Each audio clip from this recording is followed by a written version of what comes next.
If you are looking for a speaker for your organization, look no further than Dr. Janice Fortman, an international speaker, award-winning author, and producer and host of Relationship Matters TV. What sets her apart is that she connects the heart of relationships with the power of communication and leadership. Dr. Jan's goal is not simply to inspire audiences for a moment, but to give them the insight and tools to transform the way they live, lead, and relate to others. Contact her at drjan@drjanicespeaks.com or 1-877-667-7325.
Well, good morning, good afternoon, good evening, wherever you are in the world. It is Dr. Jan with Relationship Matters TV. I hope everyone is having a beautiful, blessed morning, afternoon, or evening, wherever you are in the world. It's a beautiful day here in the Chicagoland area. I think, it's 79 degrees. We are so happy. We don't know what to do. But we're happy today. So tomorrow, I think it's supposed to drop maybe 30, 40 degrees, but I'm enjoying today. Okay, let me tell you about what we're going to talk about today. OMG. I have as my guest, Justin Smith. And if you remember, if you saw the title of this, it was From Trauma to Triumph. You are going to want to hear his story. Let me tell you a little bit about Justin. Justin had a partner for 8 years that completely blindsided him. She revealed her true self and attempted to gone girl him. So now, if you haven't seen that movie, see that movie and you'll know exactly what he's talking about. He couldn't sleep, he couldn't eat, he lost 40 pounds, his blood pressure went up. Oh my God, it was horrible. And so, what he's going to tell you is his story. I can't tell you his whole story. I want him to tell you his whole story, and you are going to be educated, men, women. OMG. So I got to bring him on. It's fascinating, and guess what? We've all been there. Hello, Justin. Hey, how are you, Dr. Jan? I am fine. How are you? I'm doing great. I appreciate the great intro. It's always interesting to hear other people tell the story a little bit, kind of in the intro, and get to dive into the full story. All right. Let's hear your story. Well, 2 years ago, my partner of 8 years decided to gone girl me, like you said. She ruptured the marriage in a way that was not consistent with the values of the relationship for the 8 years we were together. And then took off with our son Sorry, that was me. Oh, it's all good. She took off with our son for a month and wouldn't come back. And then, I checked myself into treatment because I was falling apart. I lost 40 pounds in the 2 months, and my blood pressure was 180 over 120, and my resting heart rate was 100 beats per minute. So, I was essentially near dying, heart attack territory, stroke territory. And I was falling apart trying to figure out, what happened, what happened in the relationship? How did it turn into this, outcome?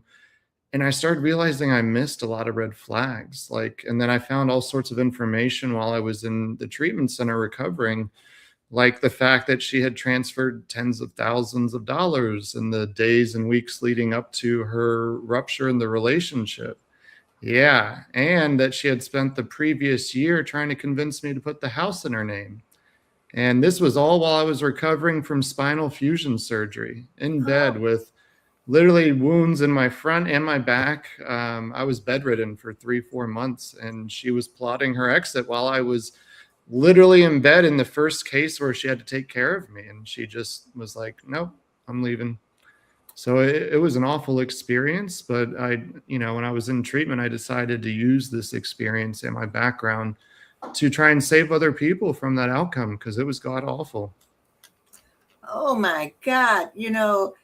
And when I said that we've all been there to an extent, we have. So you lost 40 pounds.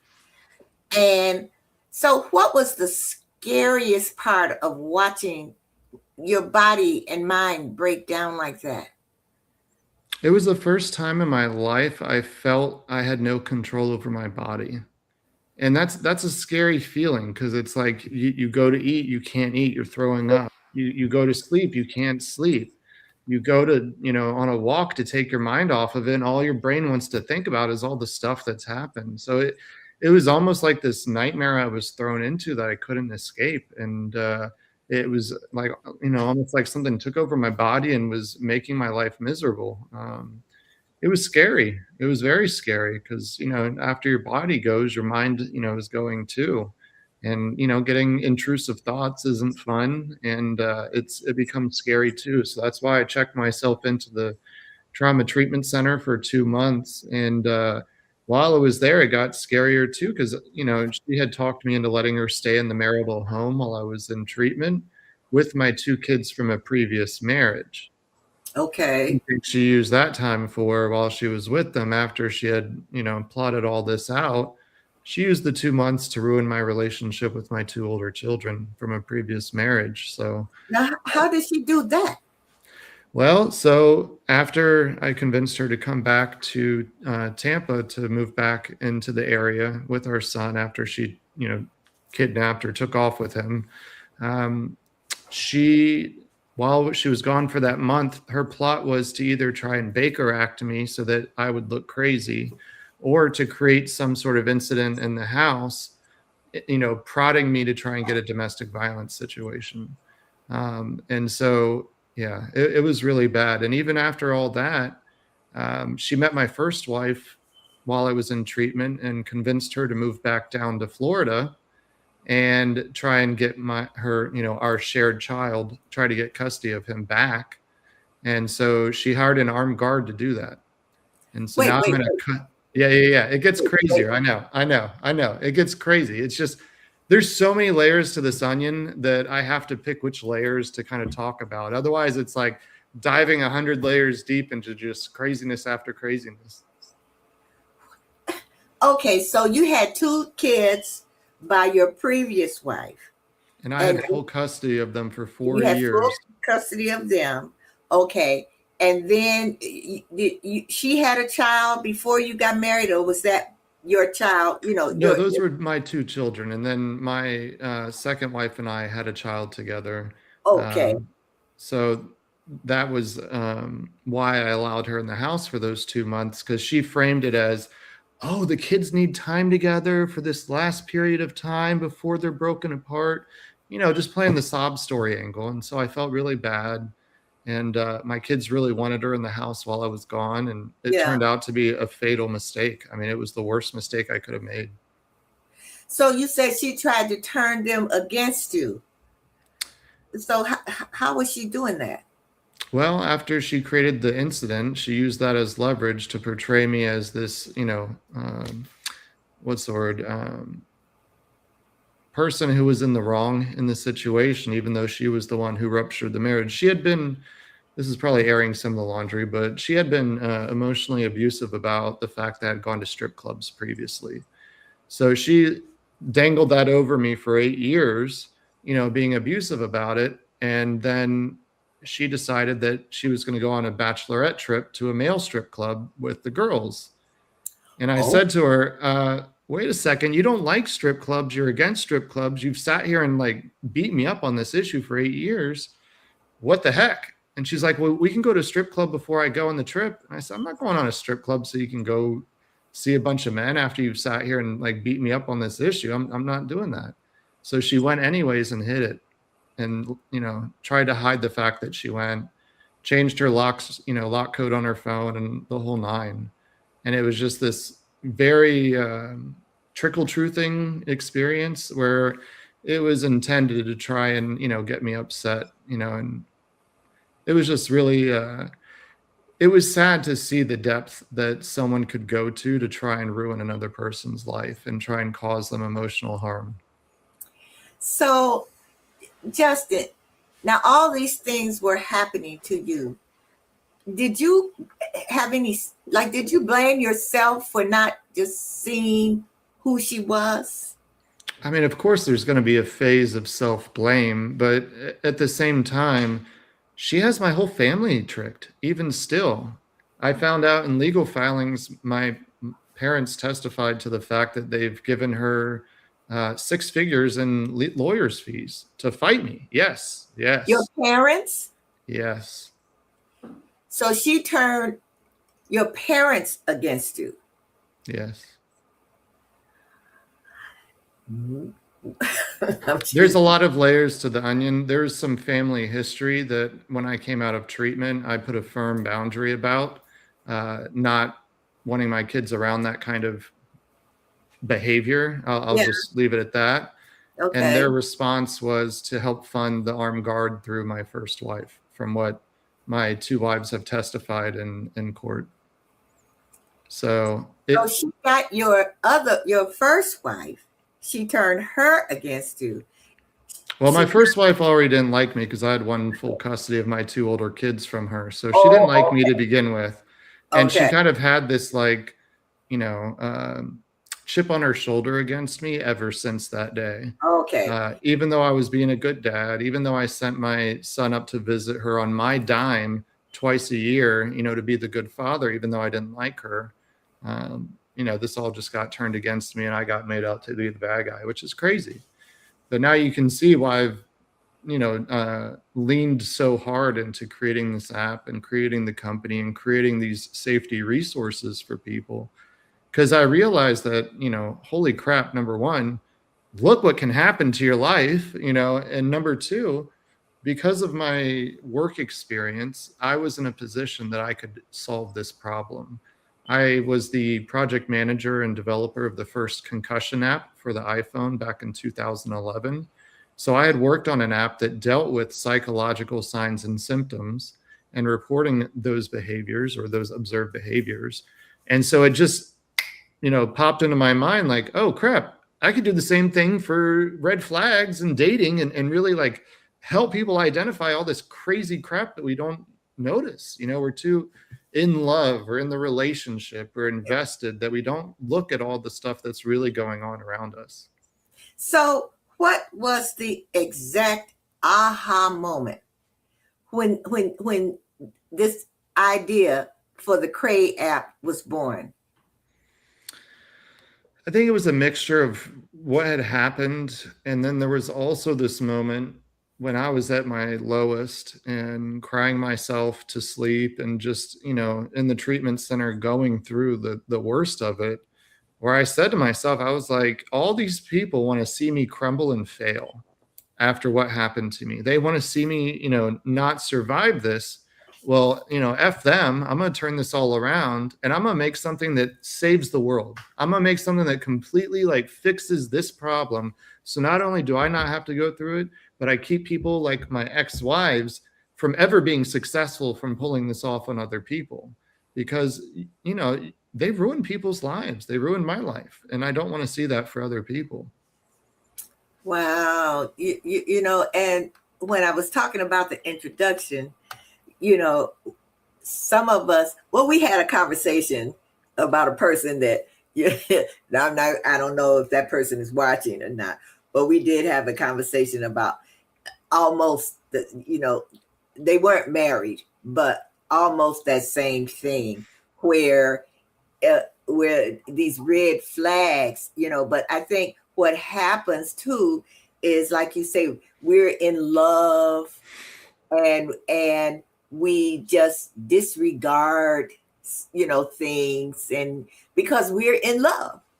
Of course. And especially when our friends are sitting there saying things and we're like, no, you don't really know them, and it gets to be a very difficult situation to see reality in.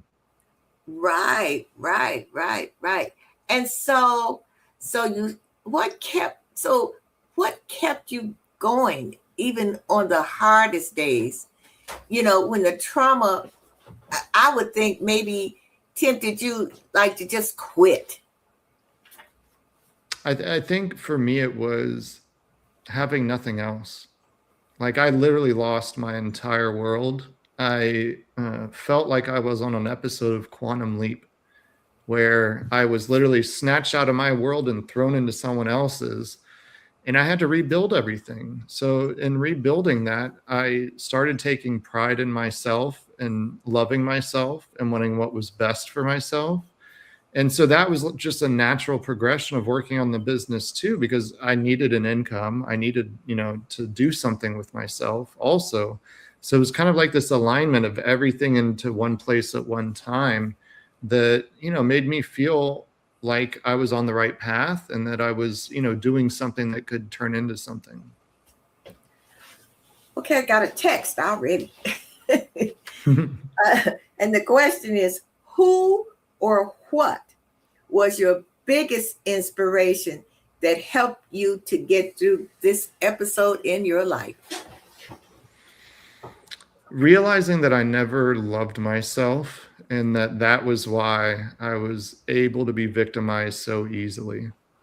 And there was this chronic undervaluing of myself that I feel like made me susceptible to a lot of this stuff. And so what helped me get out of the hole was realizing that part of the problem was me. I wasn't loving myself. I wasn't creating boundaries. I wasn't doing the things that I should to protect myself and put myself in those good situations. Like, the person who you're dating at first and they might not text you for 2 or 3 days, ignoring you, and like tolerating mistreatment in those ways, or I'm making up a hypothetical, but Yeah. point just being that when those things do happen that sting a little, that you shouldn't be treated that way, walk off, because you deserve better. You deserve to be loved. You deserve to be treated with respect. You deserve the kindness. You deserve all of it. So do you think being in love, so to speak, so you think when you ignore the red flags, which we're going to really dive into, do you think that being in love kind of makes you ignore the red flags, but like you said, not valuing yourself? But can't you still value yourself, but just want something so badly? Well, you actually touched on how I was going to answer it. I think there's a difference between wanting love and chasing love. And I think there's a difference between being in love and chasing love, because you need that validation. You need that hole in yourself filled, because you can't do it yourself. And that goes back to my piece about self-love. Most of the issues people have in their dating experiences would get fixed if they just really focused on themselves. Focus on the fact that, am I in a place to be dating? Am I showing up as a good partner? Am I even putting myself out there in the places that will get me what I'm looking for? Oh, you want a long-term relationship, but you're going to clubs and dancing with people and drinking all night and all that stuff? Doesn't really fit with, what you're intending. So I think that piece of it is really important too, because as we learn to love ourselves and understand ourselves and really focus on ourselves, then we know what we want in life. Then we know what we want in a partner, because we know what we want for ourselves. So I think that was a big piece for me too. I've spent the last 2 years mostly by myself and just loving myself and putting attention and care into the things I do. And that goes to eating, to sleep, all of it. It's a whole holistic, thing that people really need to dive into to become a more complete person and be in a relationship that they want to be in, that will be rewarding. Okay. So it's been a couple of years. Are you dating?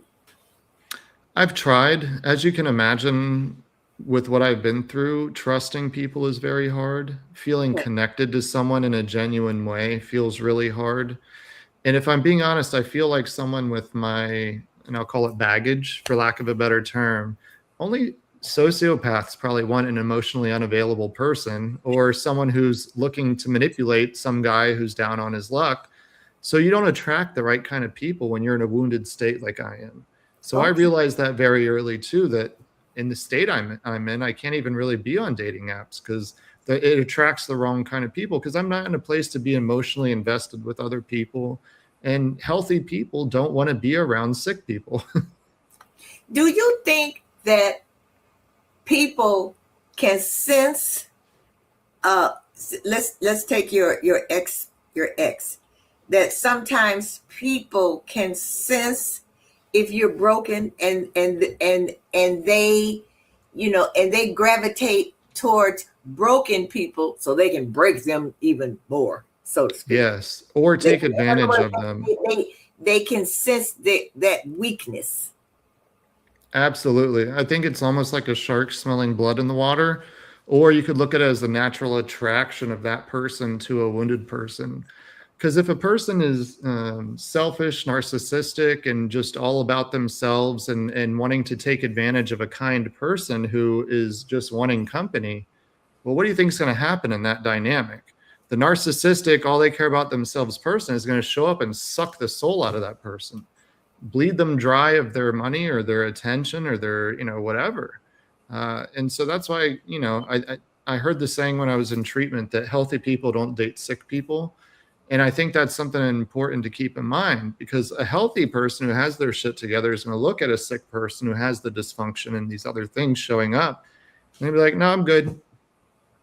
Yeah. Wow. So look, we're going to dive into the red flags so that my audience can see what the red flags are, and also if they're in a relationship, are they seeing some of these red flags? So I got to take a quick commercial. We're going to come back and really talk about these red flags. Okay? Sounds good. All right. So don't go anywhere. A couple of quick commercials, and we're going to dive into what these red flags are. And just think about your relationship that you are in now or past, or even if you're thinking about getting into a relationship, how to spot these red flags. So we'll be right back.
Hi, we are back with Justin Smith, who is the creator of Cray.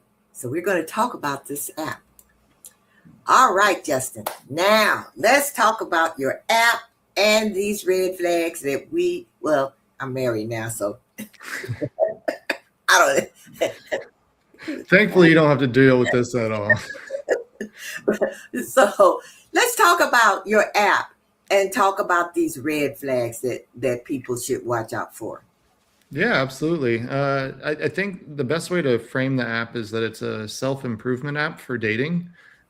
So it's really about helping people refine the criteria they use to, evaluate their partners. So the red flags are everything from we don't have the same common interests, which is a very small, minor issue, all the way up to they wear an ankle monitor, or we met when they were a minor, or things like that are real serious big red flags. And even things in between, like they're unkind to me during conflict, or they don't validate my experiences. So as you can see, there's a big breadth of red flags that exist that focus on very different things: safety issues, emotional safety, and even just whether the relationship has the foundation to continue. Wow. So let's say someone's starting to date, and in the beginning, it's like a honeymoon period, so to speak. And the person has gained your trust. you feel like this person really loves you, but then there are some other little things start happening. So what are some of the things? I know one of them was a deception.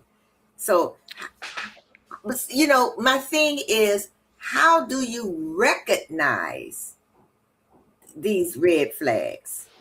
Well, so it does require the user to become, able to observe behavior and recognize specific behaviors. So to get a little deeper into what the app is, there's two scales called the Cray score, which is the red flags in the relationship. And then there's another scale called the schemer score. And Okay. that's the manipulation, deception, financial exploitation type stuff that, and both of those are free. They don't cost anything because I wanted to make sure that people could use this as easily as possible. And then there's a catfish check, which is a phone number lookup to make sure that the phone number is not used for fraud or is a texting app or something like that. And then there's another thing I call the offender check, which is a lookup of you're in a state of your choosing against the name of your choice for a sex offender history. And those last two cost money because I have to pay for it. But the goal was to create this really comprehensive set of tools for people to evaluate their partners or the people they're just meeting, and romantically interested in. Yeah, I was going to ask you, should a person, when they first meet someone and they decide that they're going to date, should they use that app right then in the very beginning of the relationship? I would use it throughout repeatedly, to be honest, Oh. because behaviors that show up get more and more as the relationship goes on. Like you said, people show up and they show their representative. They don't show who they really are. So you kind of have to wait till they start letting those cracks show if they're really, sophisticated about being deceptive. But I feel like, the vast majority of people, these behaviors will be very obvious. Someone can't hide that they have an ankle monitor around their ankle, or that they, have a couple of DUIs and they're still pounding down beers every night at the bar. These are behaviors that are very easy, for the most part, to observe. And so now online dating, it's a lot of online dating. And I would imagine that when you meet the person online, and it's like, to me, you just don't know what you're getting. Especially with AI now. Yeah. Right. And that's where that catfishing comes in, really, before catfishing, before AI, but now really with AI, you can think that you're meeting, if you're a woman, tall, dark, and handsome, and educated and all that, and you find out, So what's the one piece of advice you wish every single person scrolling a dating app right now would hear? Oh man, that's a tough one, because I feel like there's so many issues that face people on these dating apps. I mean, if I were to be honest, be authentic, because I think there's this really big movement of attention-seeking people joining the apps just to get attention, and it's so inauthentic, and people get hurt that way. I wish people were just more authentic about who they are, what they're looking for, and how they're showing up, because I think that would solve a lot of the issues. Whether it's the people pretending they want a relationship when they don't, or vice versa. So, have you heard, with the app and everything, do you get to talk to people, and have you heard any like horror stories other than your story? I haven't heard horror stories because the app isn't a matchmaking, so no one would be. Okay. But I have heard that it has helped people screen their partner and either get peace of mind or get validation about some of the feelings they were having, which I think is great. I actually was in the University of Tampa incubator for the last 4 or 5 months.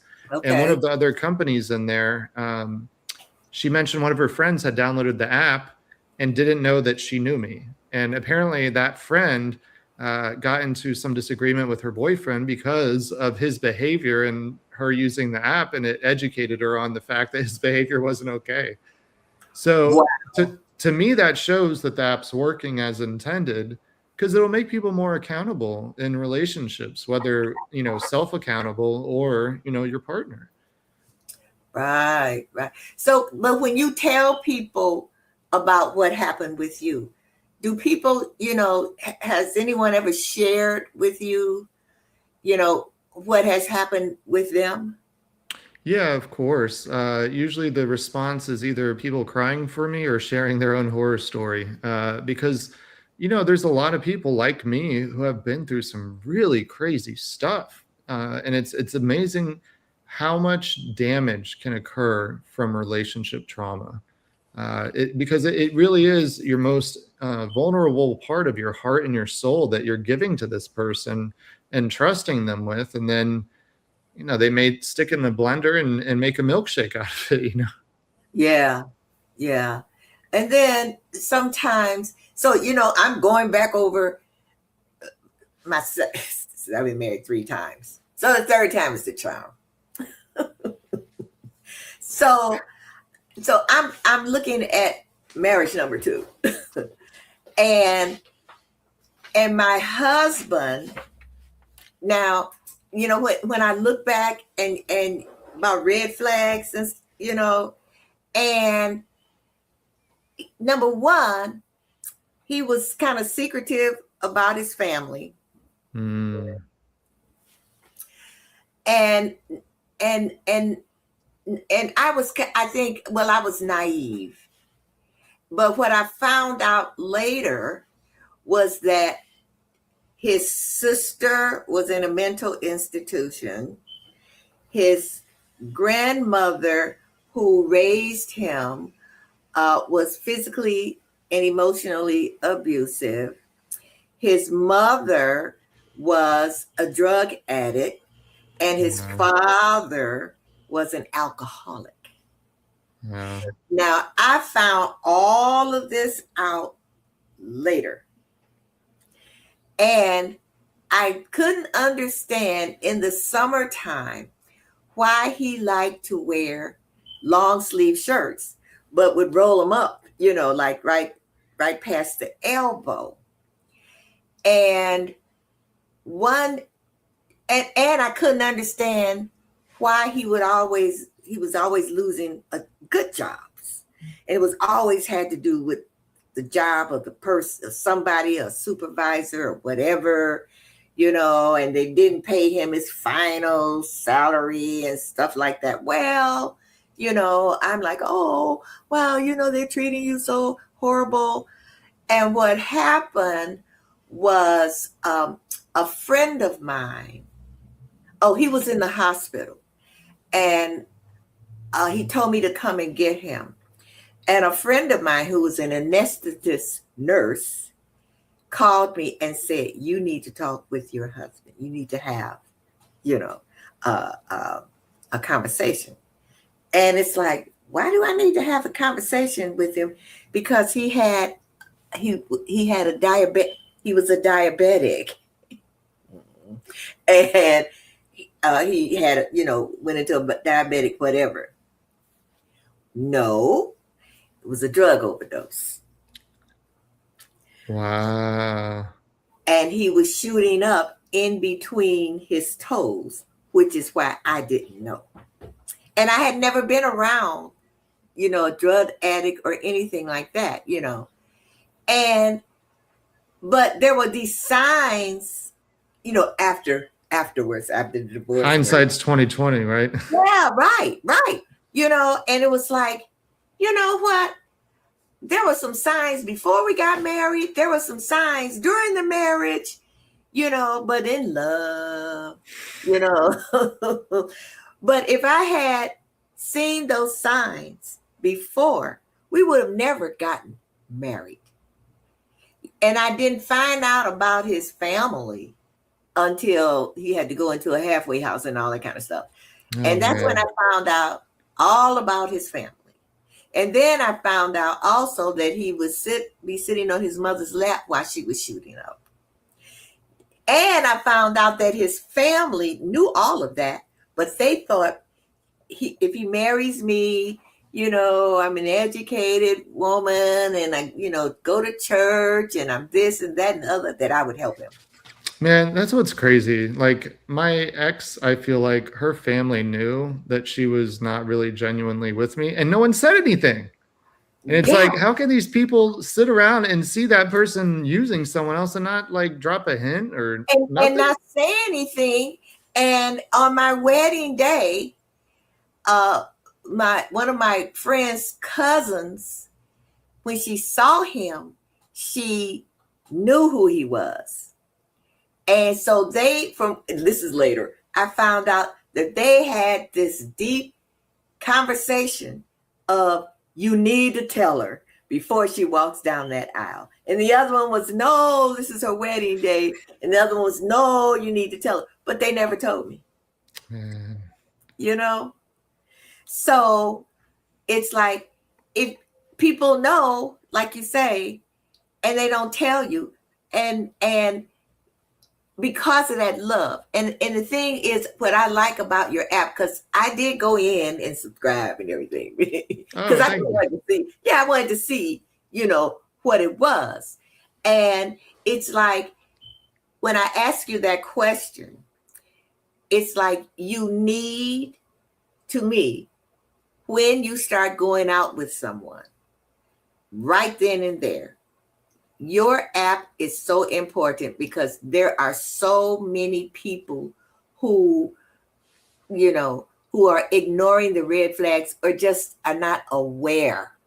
Yes. Of the red flags. I don't know if you noticed, one of the things I built into the app is actually the ability to use the Cray score when you have not met someone in person.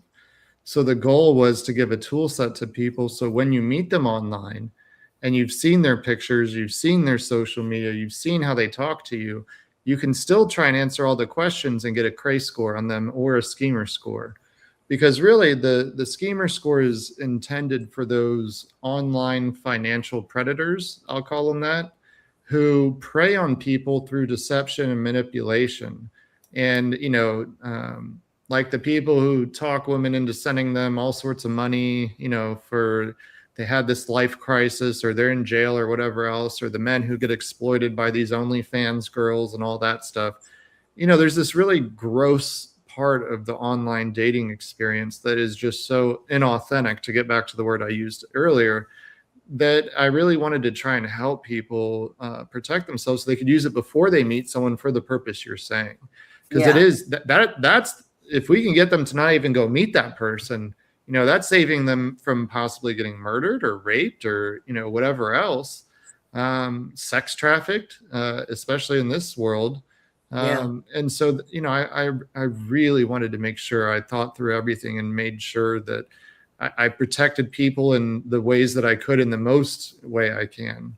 The goal in the future is to even put background checks in the app, but I have to figure out a way to do that, because by law, you have to get a approval to background check the other person. But because I'm selling this as a product to colleges, the goal will be to make the college the person who authorizes people to be able to look each other up and do background checks on each other as students.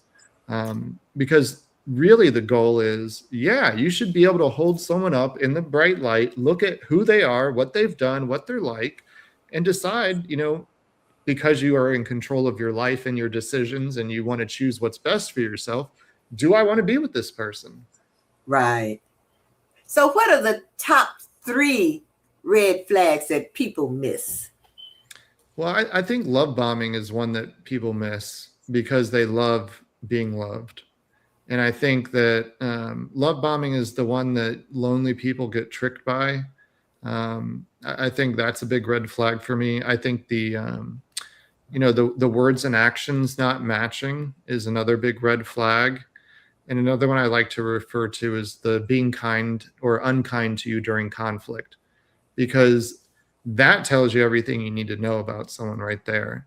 If you're sad and crying because you're so frustrated and angry or whatever, and they just sit there like, what's the problem, you big baby? What's the matter? Like, what? That you think you're going to be in a good relationship with someone who talks to you like that? So I think there's just, you got to look at the little things. You got to look at how they treat you, how they talk about you, how they show up. I got a text here from her name is Gwen Dunbar. She said a guy's mother admitted that all of her sons act this negative way, and even her husband. It led to years of misery, but this mother looked at it as the norm. Yeah, that's so the one I like to say that the app is really helpful for people who have been in a life of trauma for this reason, because like Gwen said, if you're around people who just negatively treat you that way, what do you think is going to be normal and comfortable when you get to be 18 and you're in college and you're looking for a partner? You're going to gravitate towards the people that treat you like crap. And so the app is great for people who have trauma like that, where they've been in a situation where they have a flag parade around them their whole childhood, and they don't recognize the red flags as an adult. Young adults at 18 are the other population, and then people who are exiting long-term relationships, because the landscape changes drastically in between those times of being single and single again. Like I learned, 10 years is a big or a long amount of time for the landscape to change in the dating environment, especially with technology and all the apps and all this stuff. Wow. So after almost dying from your betrayal, how have you personally moved from rock bottom to a space of happiness and purpose today? And so what healed you the most? It was a lot. I'll be honest. I literally threw the kitchen sink at my situation. In the treatment center, I did group therapy, individual therapy, ketamine therapy, yoga. I swam laps every day. We did DBT, we did CBT. DBT is dialectical behavior therapy. It is a wonderful tool set for anyone to improve their lives. It's essentially a manual on how to be an effective human, how to regulate your emotions, how to have interpersonal effectiveness, how to see events as having no meaning and that we apply the meaning to it. These are all very core concepts that can help raise someone's happiness in life because they're now effective in all these areas. I think also I leaned into helping other people. Over the last about 18 months, I've been helping a group of homeless people around the convention center in Tampa. Okay. I had insomnia at night, and I'd go on these night walks at 2-3 in the morning, and I saw these groups of homeless people in one of the richest zip codes with no one doing anything. So I started leaning into, helping people and connecting with them in that human way. And I think that really helped pull me out of the coldness of where I was. Because, it's really easy after trauma be isolated and kind of be stuck in avoiding people. And I started seeing that, had I not had the money or the resources I did, I would have been one of these homeless people. I have the same trauma they do. I just had the resources to make it through my situation. So recognizing that and really leaning into helping people who are me, whether it's Cray, whether it's the homeless people, whether it's the young entrepreneurs at the UT Entrepreneurship Center that I help. I just have found these channels to still help and love other humans in a way that's protected and allows me to kind of start growing and prospering again. A lot of people don't understand how, some people say, well, just get over it, but people don't understand how much when you put your trust in someone, how it can just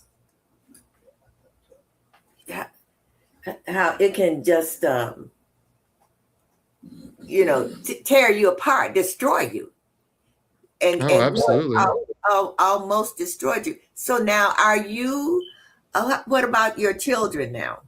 Are they? My son who lives with his mom has cut me off because of the environment she's created over there. Her and the rest of my old support system just badmouth me completely, nonstop Okay. to him. So I'm not Okay. surprised. I'm still Yeah. fighting in the courts to get him back.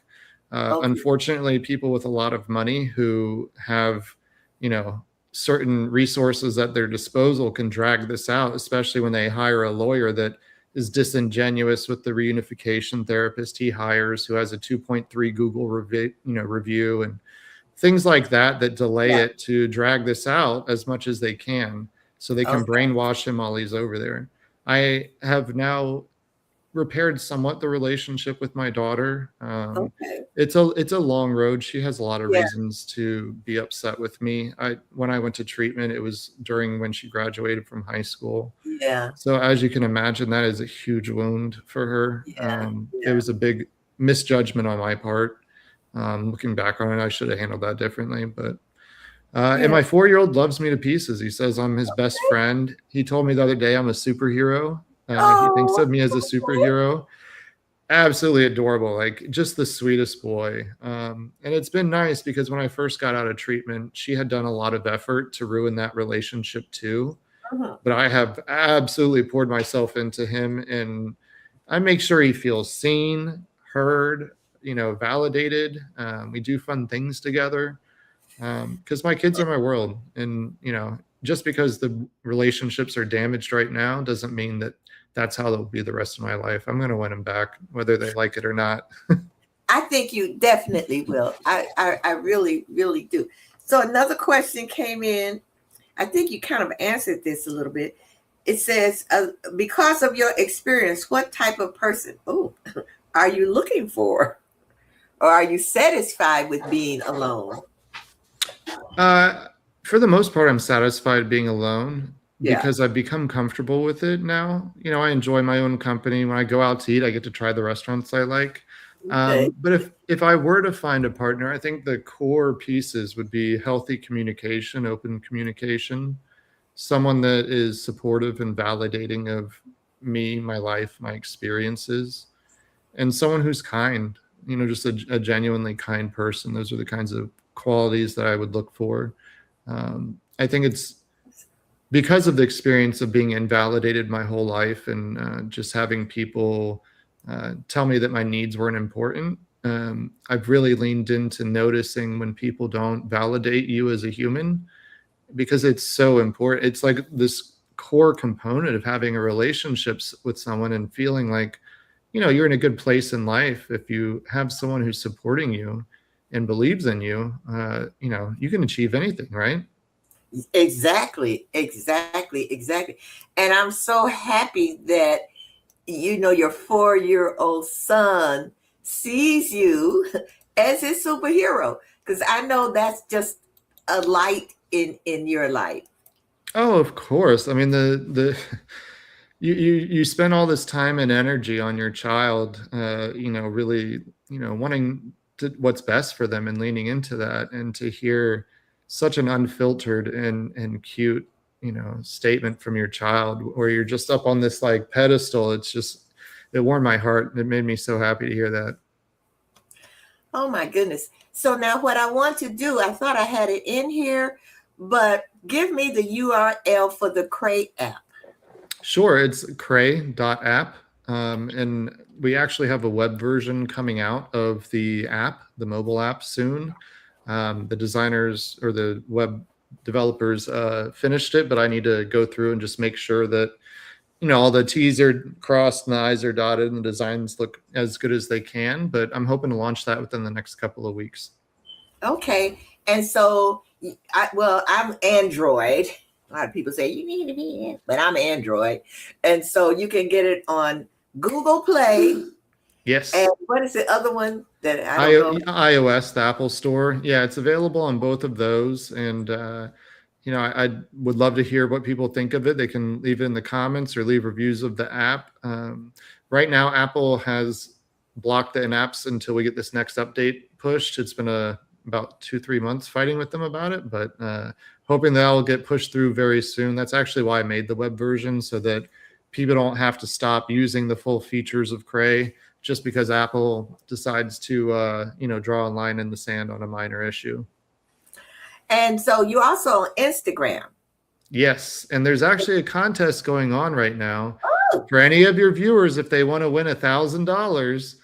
Maybe I know. All they have to do is follow the rules on the post. Post something about Cray, tag Cray in it, and use the hashtag. And whoever gets the most engagement out of the post by May 1st wins the $1,000. Oh wow, you all don't have much time. So okay, so what's the Instagram? What is that URL? I believe it is at cray.app. I tried to make all the social handles the same as the website. Okay, .app. Okay, so let me put this on here. And the Instagram is actually a great place for dating safety resources. On Fridays and Saturdays, I post original content educating people on different terms with relationships, control, coercion, things like that. And then on Saturday, too many C's there. What's that? I have too many C's, don't I? Oh, I can't see what. Oh, yeah. Oh, yeah, you changed it. I changed. Okay, so wait, people. Okay.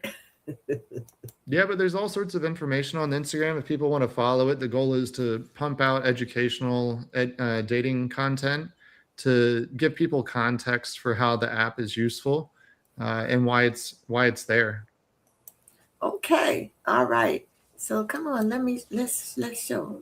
Well, we'll scroll off of that. Okay, Okay, so it's at cray.app. I don't know what happened that I can't at Cray. The link's on our website too. If people want to click from that, we have the social icons at the bottom of the page, I think, for all of our social media. Okay. All right. And right. So now he's also on LinkedIn. Yep. And so all you have to do is just type in Justin Smith on LinkedIn and you will find him. And so, Justin, what is the most important point you would like to leave with my audience? Love yourself. Truly lean into loving yourself. And I don't mean the extra Twinkie at the end of the night or that extra ice cream scoop. I mean, really love yourself. Go to bed at the right time, eat the right food, get out of bed, exercise each day. All the things that go into improving your life and being in a good place in life, it'll all feed into itself and you'll end up in a better place. All right. And so what do I want to say? I mean, I wish you well. I wish you luck. I wish you blessings. I wish you all of that because I just really I finally got it right. At Cray.app. That's his Instagram. So you got to go to his Instagram. So for you Audible people only who are just listening, if you want to just download the app, it's from Google Store and Apple. It's Cray, CRAY.app. And if you want to go on his Instagram, which is really very informational and educational, it's at Cray.app. Really, really easy. And you can win $1,000 if you get a lot of engagement. I think I forget. Yeah, hey, you might be able to win it too, Jan. Get on there and start posting. I need the money. Hey, I also want to thank your viewers for great questions too. This is the first time I've had interactive questions during the podcast, and that was really cool. So I appreciate that. And they appreciate you. And thank you so much, Justin. And thank you so much for being a guest on Relationship Matters TV. Of course. You are doing God's work, really. Thank you. All right. Thank you. So you take care. Jen. You all too. Right. Have a good night. Okay, you too. Bye-bye. Wow, we ran over time, but I thought this was so important. So everyone, remember, there are all kinds of relationships. There are all kinds of relationship matters. Life is about relationship. See you again next Thursday on Relationship Matters TV. Bye-bye.